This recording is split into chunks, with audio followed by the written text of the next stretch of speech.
Right then, I'm at quite a good viewing point here, near the Truscombe area. Just Truscombe Road goes down and weaves down there through that wood.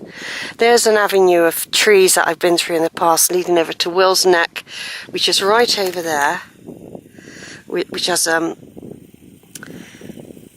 trig.Point on the top, and then the other side of that you go towards West Bagborough, Lydiard Hill and all that. That's that way.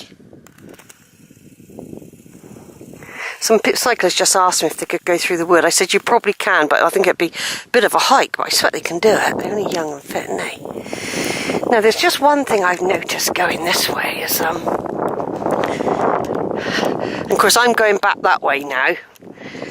I'm not going over to Truscombe or anything like that, and I'm not going to follow the road down there. All that does is lead me down to more car parking area. There's the avenue of trees that would take you towards West Bagborough, Truscombe and all that. This is Crowcombe, would take you down. You can actually drive through this road. The only problem I've got here is that I've just seen a big herd of cows. But I'm not going to go. They are on a track I might have thought of doing if I wanted to go up to trig.Point, but what I'm going to do, I'm just going to head straight. I'm going to avoid them. Hello cow, hello moo-moos, hello sheepies, hello sheepies. So the weather's not brilliant for photography, it's quite dull.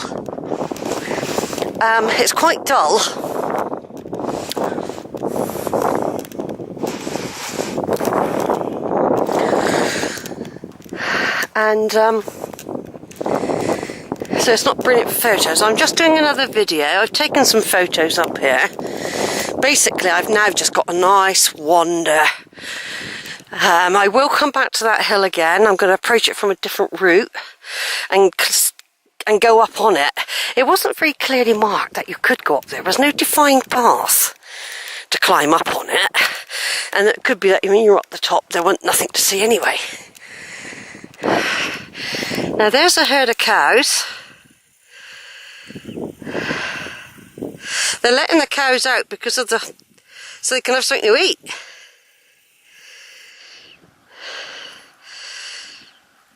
And they're all sat down expecting rain. That looks like a bull, that one, doesn't it? I'm going to bypass them because, as you know, I've got a fear of cows since I was chased. And I don't walk near them. So there's a path going up to the trig.Point there. I'd have to literally walk straight past them, but I don't need to do the trig.Point on Black Hill. I don't need to. I can follow this one now. A couple of hours we'll be back to Alberta.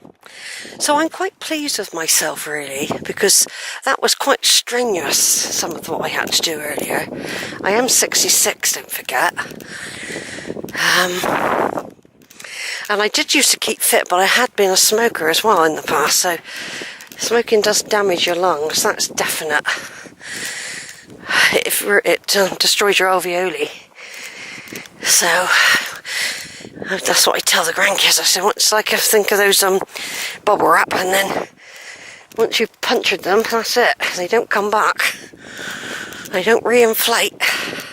And I've got a feeling the same with your alveoli. I'm not sure if they will replace. I don't know. But I'm passing those cows who, like I said, are up here. They've got a nice bit of food. I don't expect they'd let them up here if they were dangerous. So there you are. There's Wood Hill. I've walked all around it.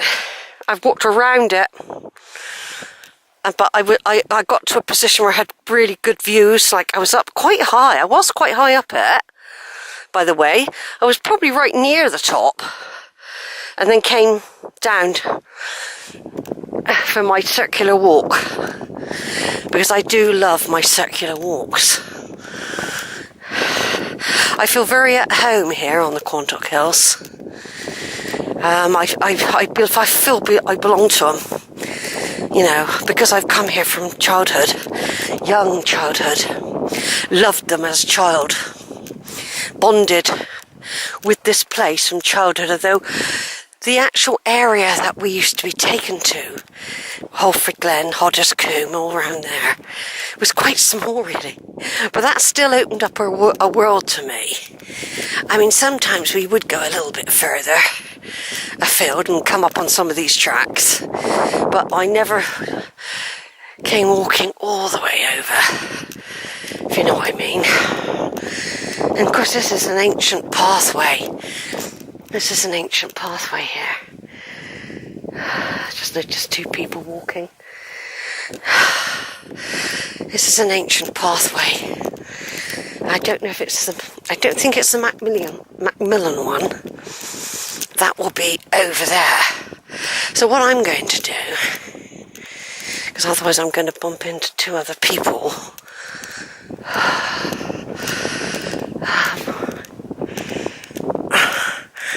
Yeah, then we're going to coincide in a minute. I can't really do my videoing, you see, if there's others. Can't really do my videoing properly. They're not that far behind. I'll carry on videoing for a minute. Look at these views. Like I said, when I was a child, we didn't come right up here or anything. It was quite a small area that we focused on as school children and with our parents. So there we go, look. Just taking it all in at the moment. Taking it all in. And I was right. I climbed right up on the top there. Nearly up to the top, actually. It was quite high up. From right down there. Right down there.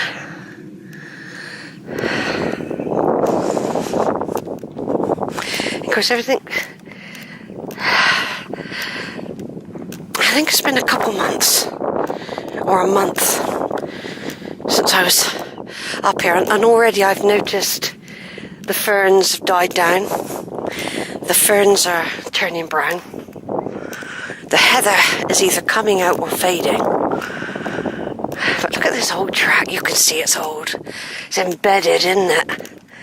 An old army track, an old marching track, used for millennia. And there's another one, like I say, the other side of the hill, the Macmillan one. There's lots of tracks now. Now, if you go look down there into the combes, in those combes there's Holfort Combe coming up that way. Then you've got Hodder's Combe, the other side of that hill there. I've done them all. This is the area we concentrated on as children, just this bit here. But it was enough of an insight to show you beauty. Just turning off for a minute in case this camera suddenly decides to turn itself off. I'll be on again in a minute.